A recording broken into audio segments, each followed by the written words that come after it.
The box sagged under the weight of yesterday's rain. One flap hung loose, the other sealed shut with packing tape crusted in mud. No one looked twice. Not until the barking began. It was sharp, relentless.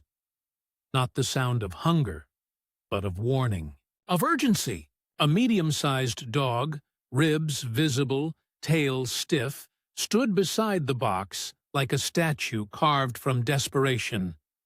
He barked. Again. Again. People passed. One man threw a bottle. A woman told him to shut up. He barked louder. His paws scraped at the cardboard. His ears twitched at something only he could hear.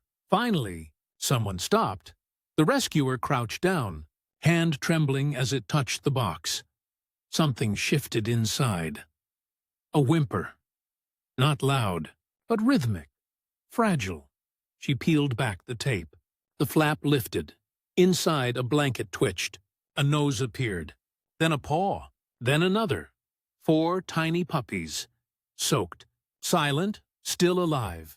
Like, share, subscribe, and comment where you're listening from. We'd love to know.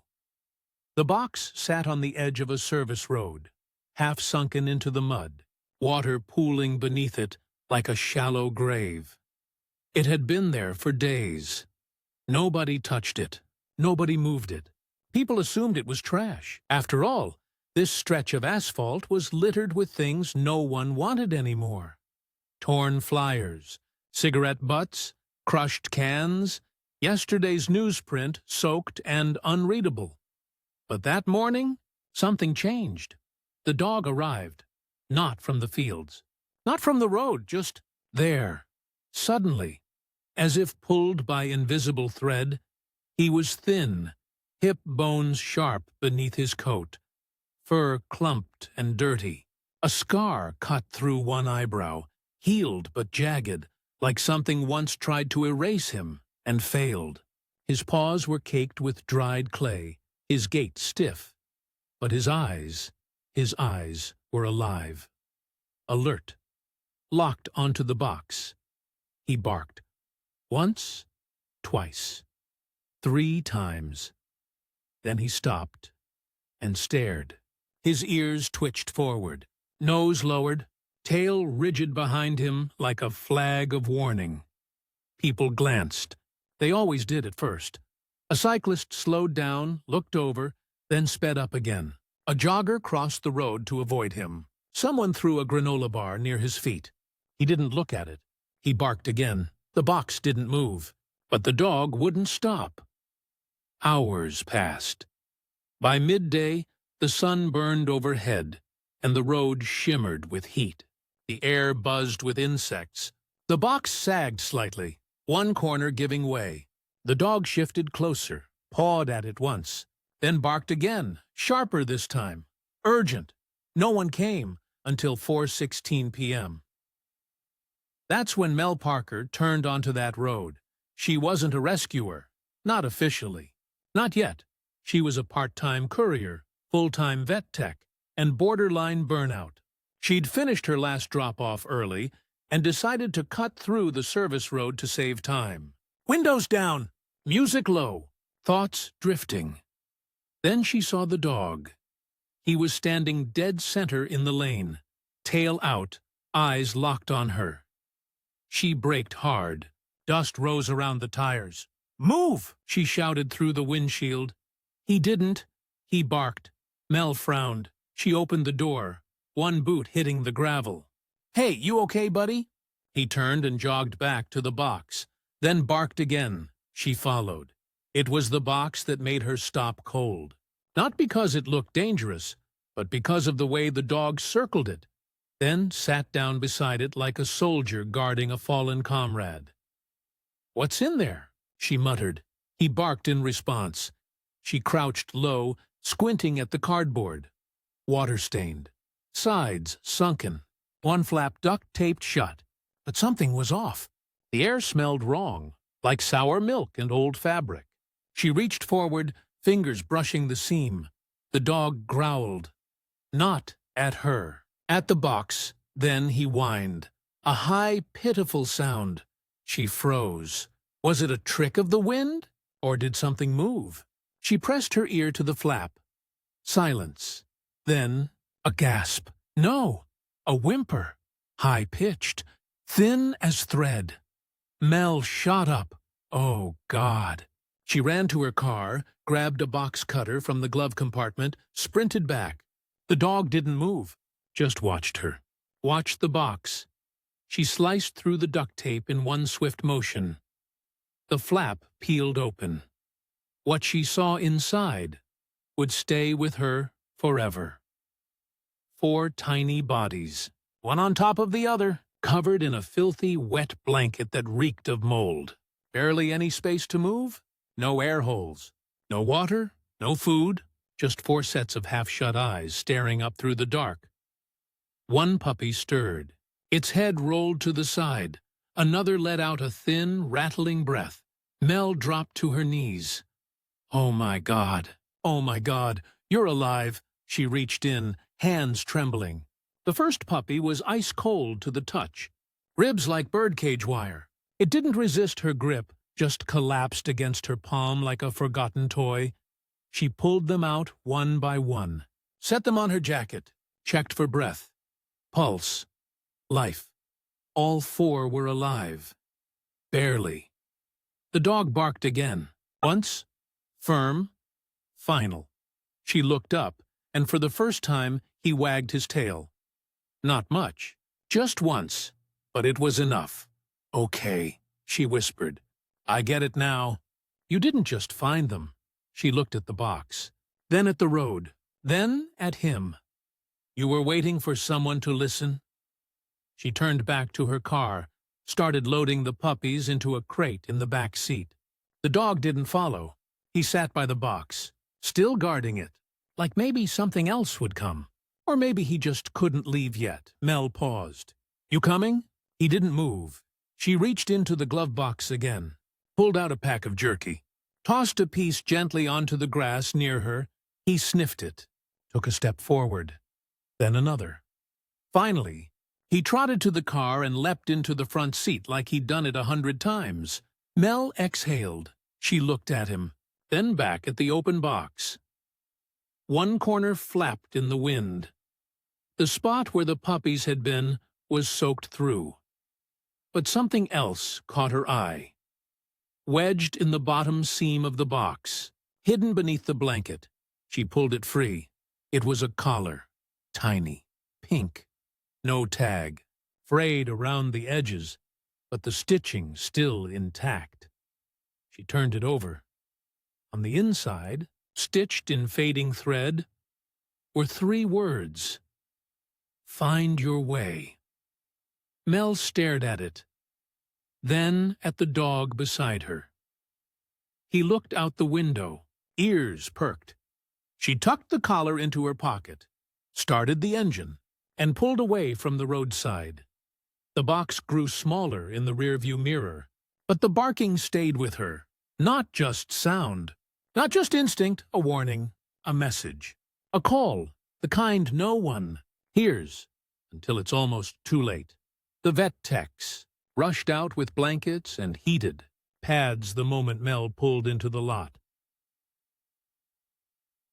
4 puppies, hypothermic, malnourished. 1, barely breathing, but none of them were dead. And the dog, the one who had barked until someone finally listened, sat calmly in the passenger seat, watching the emergency unfold like he had seen it before. Mel stood back as the staff whisked the pups inside, her hands still shaking from the drive. Every bump in the road had felt like a threat. Every stoplight, an insult. She had run 3, maybe 4 of them. Didn't care. She leaned against the van, chest heaving. The dog jumped down beside her and sniffed at the air. Tail low, head high. He wasn't scared. He wasn't confused. He was waiting. That same stillness, the same posture he'd held by the box. "Who are you?" she whispered. No collar, no tag. No name, just that scar over his eye. That focused stare. that refusal to leave the box until help came. And now, even as the pups were pulled inside, wrapped, warmed, worked on, he didn't follow. He stood by her side, watching the door, as if the job wasn't done yet. Mel reached into her pocket and pulled out the small pink collar. "Find your way." The stitching was nearly gone, just barely readable. The nylon was stiff, stained with mildew. There was a tiny plastic heart on the buckle, cracked through the middle like something stepped on it. It didn't belong to any of the puppies. Too small. It wasn't the dog's either. He was too big. So why was it in the box? She stared at the message again. "Find your way." The dog whined low in his throat. She looked at him. "You know where that came from, don't you?" His ears perked. Mel stared at the clinic door, then back down the road. Then at him. "You're not finished." The vet report came back an hour later. All 4 pups would live. The smallest one had pneumonia and would need close monitoring. The others were dangerously underweight, but responsive. No signs of broken bones, no parasites, no exposure burns. "They're lucky," the vet said, tapping the clipboard. Mel shook her head. "They're not lucky. They're watched." The vet looked confused. Mel didn't explain. She was already turning to the dog, waiting patiently at the lobby's edge, paws crossed, body still. Like a soldier in dress uniform, or a monk in prayer. She sat beside him on the floor. He didn't move. "I know you didn't find that box by accident," she said quietly. He blinked once, slowly. "You didn't just bark to be heard. You barked to save them. You stayed until someone stopped. That means you knew they were there." He shifted, head resting on her knee. Mel felt the weight of that trust settle into her bones. "I think there's more," she whispered. "Isn't there?" The dog lifted his head, then stood and walked to the door. He looked back once, waited. Mel followed. They walked through the fading light, past the vet's office, down the service road again, beyond where she had found the box. The dog stayed just ahead, never running, never hesitating, like he'd memorized every turn, every crack in the pavement, every whisper of wind. Eventually, they reached a fence, chain, link, rusted, bent at one corner. The dog slipped through. Mel hesitated. Behind the fence was nothing but old farmland, overgrown, forgotten, climbed over. The dog led her along the edge of a tree line, through waist-high weeds and broken fencing. After 10 minutes, they came to a clearing. At the far end, a barn, collapsed roof, caved-in wall. The air smelled of ash and mildew. The dog stopped. He sat and barked once. Mel's skin prickled. She stepped forward, flashlight out, sweeping the beam across the barn's face. A shattered window, a half-open door, and something else. Faint marks in the dirt. Paw prints, small ones, leading inside. Mel crouched and looked closer. Some were fresh. The dog joined her at the threshold, but didn't enter. He looked at her. She looked at the prints. 4 sets, maybe 5, all about the same size as the puppies from the box, but heading in, not out. Mel rose slowly. The flashlight beam caught something near the barn's entrance, a blanket, tattered, blue, half buried in straw. She picked it up. The pattern was faded, but unmistakable. Tiny hearts stitched into the trim. She turned it over. More words. A tag, barely hanging on. Hopewell Rescue Drop-Off Program. Her breath caught. That was shut down 3 years ago. Funding pulled, buildings condemned. This wasn't just a dumping ground. It was a place meant to be safe. Once. until someone turned it into a tomb. Mel stepped inside. The barn was cold, the air heavy. Wooden beams hung like broken ribs. At the far end, behind an old feed trough, was another box, smaller, different. Tape. Untouched. The dog barked again from the doorway, then went silent. Mel approached the box and knelt down. This one hadn't been soaked. It had been buried in straw. Hidden. The tape wasn't old. It was fresh. Her hand trembled as she touched it. She pressed her ear to the side. Nothing. She closed her eyes. Then, faint, a gasp. Another. Whimpering. She ripped the tape off and threw the flap open. 2 more puppies. Alive. Barely. Mel's hands moved on instinct, ripping open the tape, flinging the flaps wide. The box reeked of rot and fear. Inside, 2 tiny bodies trembled beneath a layer of shredded straw and stained towel fabric. One had its eyes barely open. The other lay motionless, ribs rising and falling in sharp, shallow gasps. Mel knelt, pressing 2 fingers gently to their sides. The warmth was faint, but it was there. She exhaled. They're alive. The dog let out a low, vibrating breath behind her. Part sigh, part growl. Not of aggression, but of urgency. Like he'd seen this before, lived this pattern. Knew how fragile the window between life and loss could be. Mel grabbed her jacket, folded it into a makeshift cradle, and lifted the pups out one by one. "You brought me here," she whispered. The dog didn't respond. He turned and padded outside, pausing only once to glance back, as if to say, "There's more." The sun was nearly gone by the time they got back to the van. Mel held the jacket against her chest like a field medic. The 2 new puppies barely stirred. The warmth of her body was all they had. Inside the vet clinic, the staff moved fast. Fluids, heating pads, glucose gel rubbed onto pale gums. Every breath the pups took seemed stolen from death. Every twitch a tiny rebellion. Mel didn't leave their side, not even when they were stabilized, not when the vet gave her the look, the one that said, "You need to rest." She didn't care. The dog lay at her feet the entire time. Silent. Watching. Waiting. He hadn't touched the food, hadn't asked for anything, except to be heard. Mel finally stood, stretching her back, and stepped out into the cold. The air bit harder now. The wind carried that dry sting of something changing. Fall weather tightening into winter. She turned to the dog. "You knew where they were, both boxes. You led me there." He didn't move. She sat on the concrete step beside him. "Why?" The silence between them stretched. Then he stood and walked toward the street. Mel followed him again. Not because she wanted to, because she had to.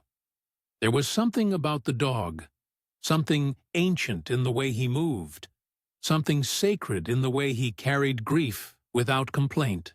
He didn't trot. He guided, like a memory made flesh.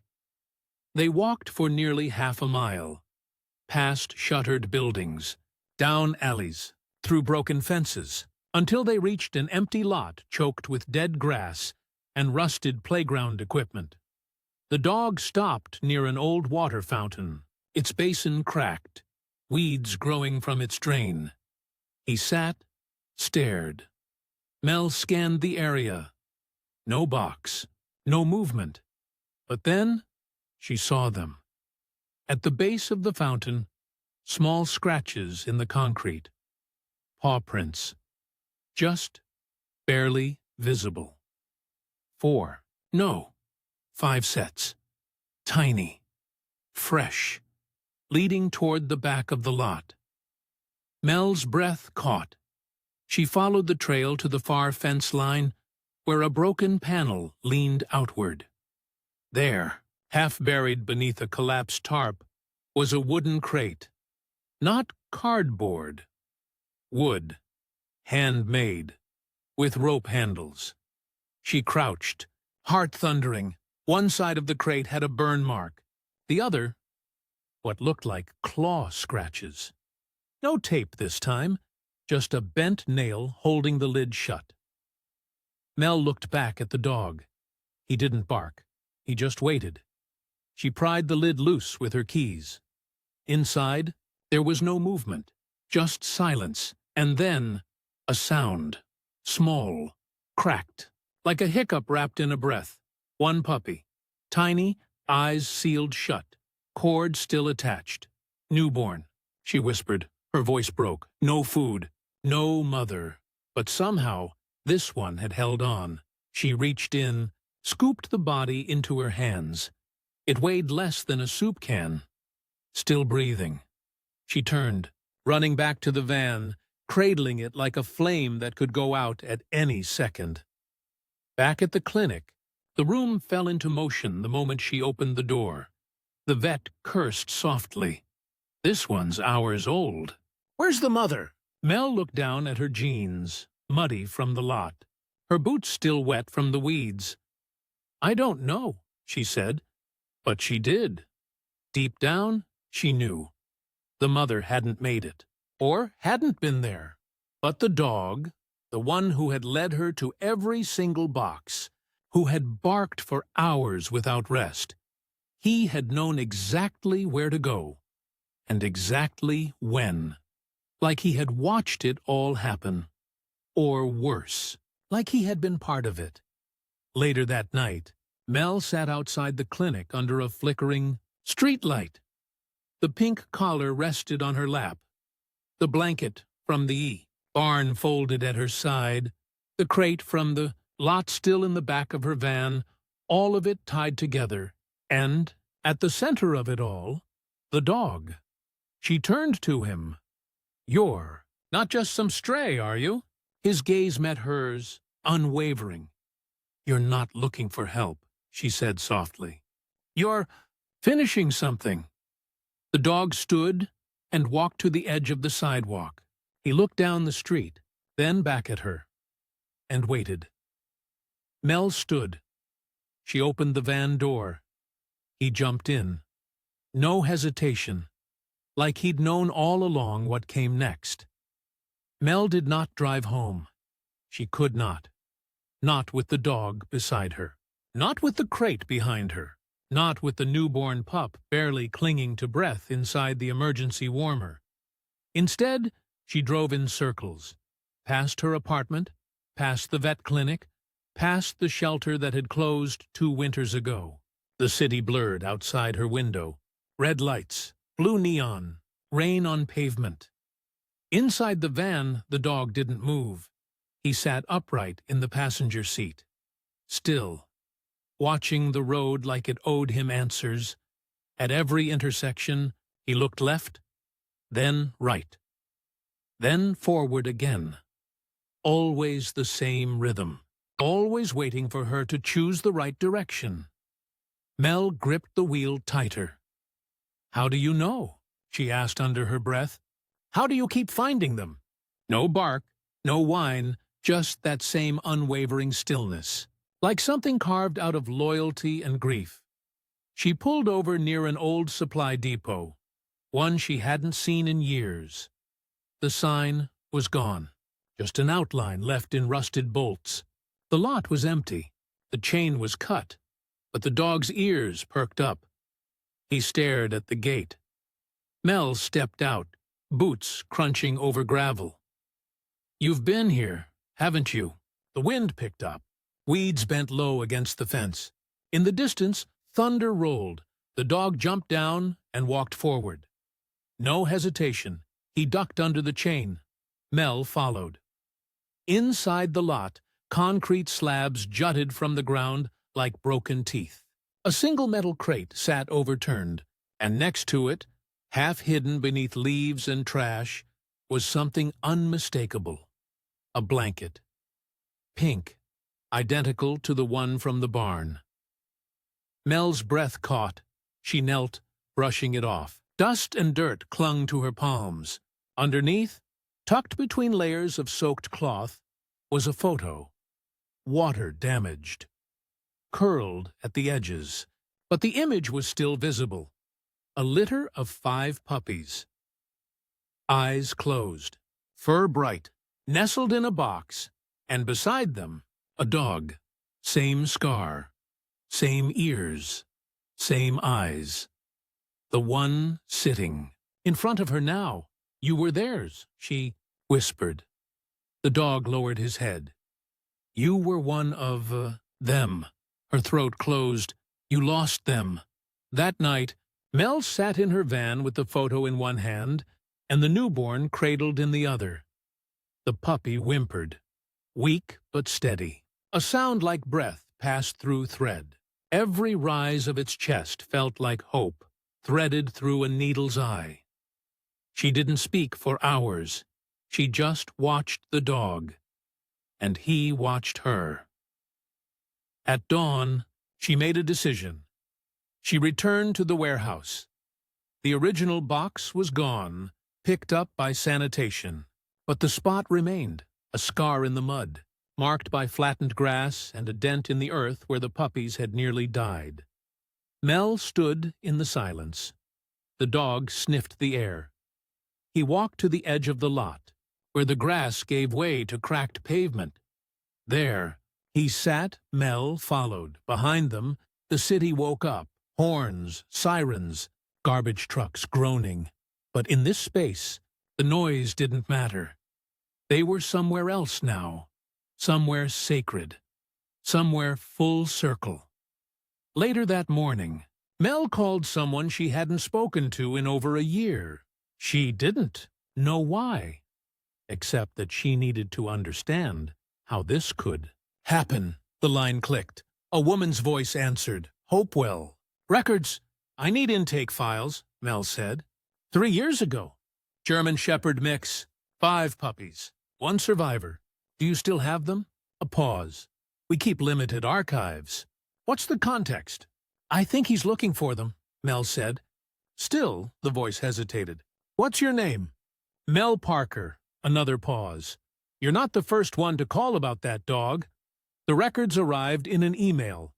Just 1 photo, a note. Intake code, date, condition, cruelty seizure. Only 1 pup survived transport. The rest were placed in overflow. Some placed, some lost. The adult male, unknown name, chewed through his leash during transfer. Disappeared. Mel stared at the screen. Then at the dog beside her. You've been looking for them ever. Since. The dog blinked once. That slow, weighty blink that says, I know. That night, Mel brought him home. She didn't mean to. She meant to foster. Temporarily. But when she opened the door, he walked in like he had always known the layout. Sat by the kitchen. Watched the hallway. Slept on the floor beside the crate, with the smallest pup tucked in warm blankets. When she left the room, he didn't follow. But he watched the door until she returned. He was not guarding. He was witnessing. As if making sure the ending was different, this time. The morning light filtered through Mel's window like forgiveness, soft, unhurried, quiet. The smallest puppy let out a dream whimper inside the crate beside her bed, its legs twitching, mouth opening in a silent yawn. Mel reached down and gently adjusted the blanket around its tiny body, careful not to wake the others curled in a sleeping heap. 5. There were 5 now, like in the photo, like it was always meant to be. The dog lay in the hallway, eyes half closed but alert, not guarding, not sleeping, just present. Mel stood slowly, walking to where he rested. He looked up at her, ears twitching. She sat beside him and ran a hand down the ridge of his back. You stayed, she whispered. You stayed until someone finished it with you. He leaned into her touch, not out of need, but as if to say, I know. I saw you. That afternoon, Mel drove the pups to the Sunrise Vet Clinic. Their second checkup, the first weight increase, the first solid stool, the first tail wag. Dr. Winslow met her at the curb. These pups are lucky, he said. No, Mel replied. They were found. Inside, the staff cooed and fawned over the litter, each one now wearing a colored ribbon for ID except one, the smallest. BT. Newborn. She had no collar. No. Name. Mel reached into her jacket pocket and pulled out the faded pink one. She had found in the first box. It had been cleaned. The plastic heart was still cracked, but the message was still there. Find your way. Chai Tridu fastened it gently around the puppy's neck. Back home, Mel opened the drawer in her desk and placed the photo inside, next to a chewed leash, a torn hoodie tag, and a scrap of blue blanket. Relics of a story no one had recorded. No newspaper had called. No shelter had claimed them. But it had happened, and someone had witnessed every piece. That night, the dog stood at the door. He did not whine. He did not bark. He simply waited. Mel stood across the room, hand resting on the edge of the kitchen table. She understood. You're not mine to keep, are you? The dog blinked. You were never looking for a home. Silence. You were making sure they had one. The dog looked toward the crate, then back at her. Then he turned and stepped. Outside, the street was empty. The sky had turned the color of ash and rose. Leaves blew across the pavement, whispering in small spirals. The wind smelled like change, sharp, clean, wide. The dog walked to the edge of the block and paused, looked left, then right, then forward. Mel stood on the porch. Watching him, she did not call. She did not cry. She just watched. He stepped off the curb and disappeared. Behind the rise of the hill, no collar, no leash, no owner. Just a scar over one eye and a map in his bones. Weeks passed. The puppies grew, strong, playful, each adopted by a family Mel vetted herself. She sent home a copy of the photo with every placement. Keep this safe, she told each one. He watched over them before we ever did. They always asked, who? She always said, the one who waited. Spring came. The lot where the box had been found was cleared for development. Construction crews arrived with machines and blueprints and loud voices. Mel stood by the edge, arms folded. The foreman gave her a nod. We'll dig shallow, just to be safe. She nodded. They did not find any more crates. But near the center of the lot, at the deepest point where the mud had crusted dry, they uncovered something else. Stick, half buried, carved with a single word. Barely legible. Stay. Mel asked if she could keep it. The man shrugged. It's just a stick. But she took it anyway. At home, she placed it beside the photo on her desk. Sometimes, she found herself looking at it for minutes at a time. And sometimes, when the night was especially quiet, she'd swear she could hear the sound of a dog barking, not for help, not for fear, but for witness. One evening, months later, she sat on a bench outside the shelter, now reopened under new leadership. A memorial plaque had been installed near the garden.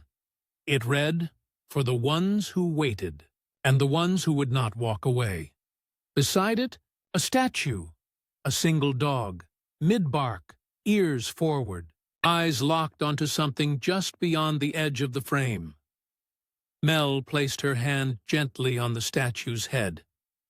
"You were never lost," she whispered. "You were always leading." That night, she left her porch light on, just in case. If this rescue moved you, Share it with someone who believes dogs never forget the ones they love.